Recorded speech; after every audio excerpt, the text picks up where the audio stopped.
name's Aaron Shute. This is my audition for Vancouver Film School. I hope you enjoy it. I just fucking killed Chuck. At least, I mean, he's just laying out there. He's not moving. I don't think he's breathing. There I was, just up on the roof with Marissa, talking, laughing, having a great time. I tell her she reminds me of Sandra Bullock. I tell her I loved Hope Floats. Who knew those would be the magic words? Next thing I know, our clothes are off and we're loosening roof shingles like there's no tomorrow. And there's laughing and touching and biting and kissing. And suddenly someone starts pounding on me. I mean, just beating on me and growling. And I look up and there's Chuck. And I'm like, "What's the problem, dude?" He says, "The problem is, dude, you're fucking my girlfriend." So I look at Marissa and I'm like, "You're someone's girlfriend?" And then she exclaims, "No." And it comes out that Chuck just wishes she's his girlfriend. But actually she's his cousin or something. So he's got these feelings of guilt about wanting her. And then he starts crying. So that ruined the mood. Marissa puts her clothes back on and goes back down through the window back into the party. And I'm left with Chuck. Blubbering, whining, crying Chuck. And he starts in on how he's just this total fuck-up. And maybe he should just throw himself off the roof. And for a split second I'm thinking, yes, do it. Throw yourself off the roof. But I don't say that. I say, "You're gonna get a girl, buddy. Just maybe not your cousin, huh?" And then I give him a nice friendly pat on the back. A nice manly slap on the back. Who knew he'd go flying? Who knew he'd go flying right off that roof? Mr. Anderson, you get my package? Yes. Good. Surprised to see me? No. Then you're aware of it. Aware of what? Our connection.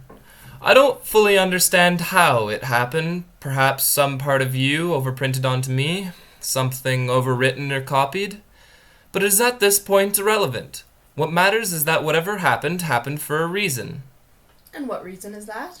I killed you, Mr. Anderson. I watched you die, with a certain satisfaction, might I add. And then something happened. Something impossible, but it happened anyway.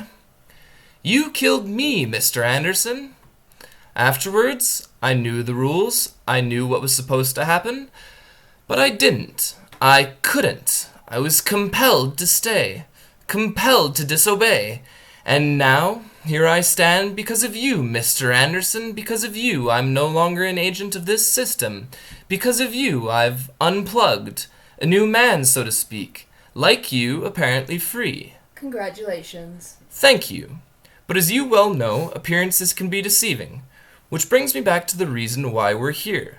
We're not here because we're free, we're here because we're not free. There's no escaping reason, no denying purpose, because as we both know, without purpose we would not exist.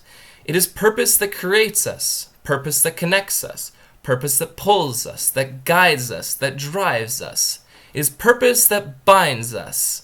We're here because of you, Mr. Anderson, and we're here to take from you that which you tried to take from us. My first piece, Killing Chuck, I felt hit pretty close to home in a few situations I've been in previously, and I felt pretty comfortable with this piece. While as my second piece I had grown up with and repeatedly watched, so as I felt pretty comfortable with it too. And I preferred to play the role of Neo, but I thought it would be funner to take a different route and play the role of Mr. Smith.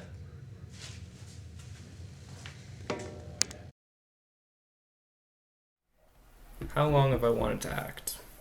Well, ever since I was 9 or 10, my grandmother started getting me into plays, and I always really enjoyed acting. And then when I went to school in California, every year we put on a school play, and I always tried to perform in the lead roles and strive to be the best that I could possibly be.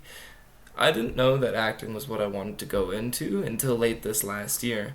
The past 2 years of schooling at Canmore Collegiate with that drama crew really, it gave me a lot of passion. I really love the industry, and I love the people I get to work with, and I'm really looking forward to coming out to BC and being able to work with you guys.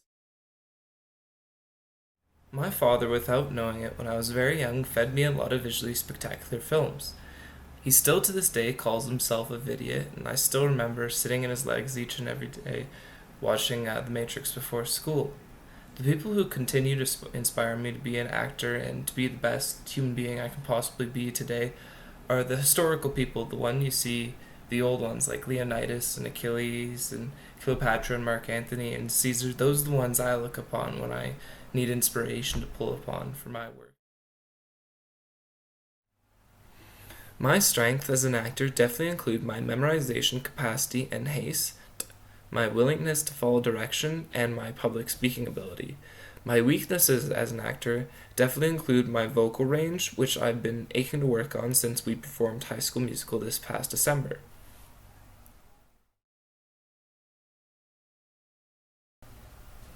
The one career I strongly considered was going and getting an engineering degree, but decided I didn't want to work with numbers the rest of my life. So if I was unable to pursue my acting career, I would most likely go and get an English or a social degree and then become a teacher.